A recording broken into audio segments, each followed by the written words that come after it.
Today we have something special for you all. You may have heard of a new TCG called Argent Saga, which was just released in August at Gen Con 2019. The game is crazy fun, and its reception has surpassed all expectations. In just 1 month, Argent Saga climbed to the 6th best-selling game on our entire platform. If you haven't tried Argent Saga yet, do yourself a favor, pick up an intro deck and see what all the fuss is about. If you're already playing, buckle up because we've got 5 new preview cards to show you from Genesis. So from the beginning, ARG has said they plan to add more towers to the game. Towers dictate the pace of Argent Saga. They're literally your battlefield, so choosing your towers is like choosing the hill you want to fight on. Until now, there hasn't been a choice. Everyone plays the same 5 towers from the intro decks. Tower of Fire, Tower of Water, Tower of Air, Tower of Light, and Tower of Darkness. When your opponent attacks one of your towers, they know to expect one of these cards, and their respective effects, which makes them a little easier to play around.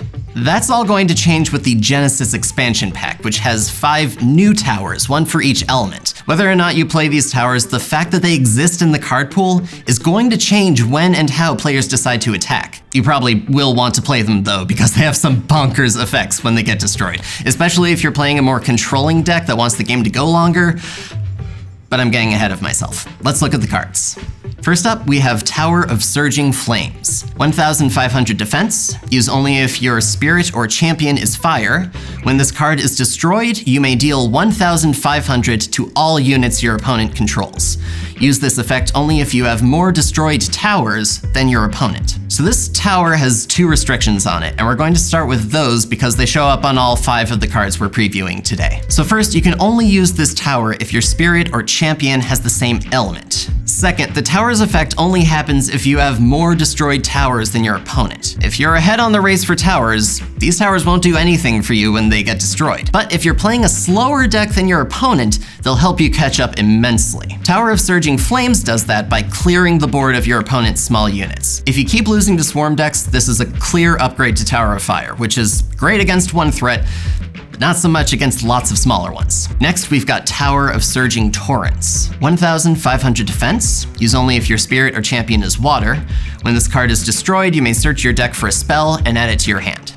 Use this effect only if you have more destroyed towers than your opponent. Again, you have to play water, and the tower only works if you have fewer towers than your opponent. But if you do, holy guacamole, you get to pick whatever spell will ruin your opponent's day. You're probably going to be low on towers when this falls, so it's the perfect time to get an Omega Magic and turn the game around. Or you might even play more one-ofs to take advantage of the utility this tower offers. Drawing 2 cards from Tower of Water is great, but in a lot of situations, it's going to be better to draw the 1 card you actually need. Number 3 is Tower of Surging Gales. 1,000 defense, use only if your spirit or champion is air. When this card is destroyed, you may put the top card of your shard deck into play. Use this effect only if you have more destroyed towers than your opponent. Again, this tower rewards you for playing the long game. If your opponent tries to end the game while you're still setting up, Surging Gales will get you to the point when you can start playing your bigger cards. Tower of Air does more for your board state the moment it's destroyed by bouncing units from the field. If your last tower is air element, you're probably going to prefer Tower of Air so you don't lose the same turn it gets destroyed. But if you're looking to play bigger cards faster, Tower of Gales can put you ahead for the rest of the game. Next up is Tower of Surging Radiance. 1,000 defense, use only if your spirit or champion is light.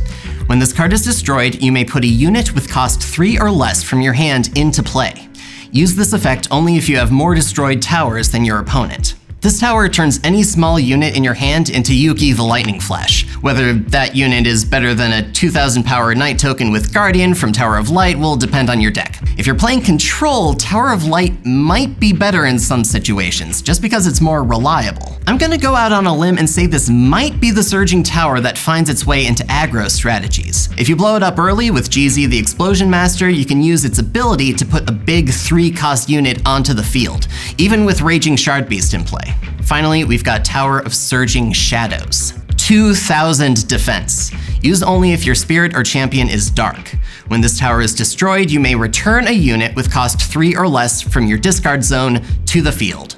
Use this effect only if you have more destroyed towers than your opponent. This will be the toughest tower in the game at 2,000 defense, which is important because if it falls before you have a unit in your discard zone, its effect will totally fizzle. But assuming you do have a unit to bring back, This is better than Tower of Surging Radiance, and the perfect way to reuse Arrive and Ruined triggers.